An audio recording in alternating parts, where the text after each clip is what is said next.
వరంగల్ కోటగండి సమీపంలోని గోదాముల్లో భారీ అగ్ని ప్రమాదం జరిగింది. పెద్ద ఎత్తున పత్తి బేళ్లు కాలిపోయాయి.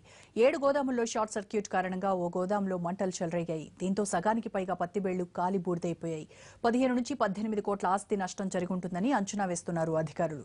మంటలు చెలరేగిన ప్రాంతంలో నీళ్లు అందుబాటులో లేకపోవడంతో మంటలు అదుపులోకి రావడానికి సమయం పట్టిందన్నారు పోలీసులు.